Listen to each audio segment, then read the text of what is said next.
ababaka beekandaze tetujja kugabana woofiisi paalamenti ezimba ebizimbe ebirala.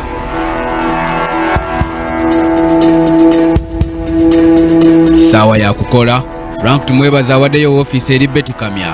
Abdul Nadduli naye afunye eyiye. Winnie Kiiza talyanga mu Dr. Kiiza Besigye Lukwe abo ababitebya beenoonyeza byabwe.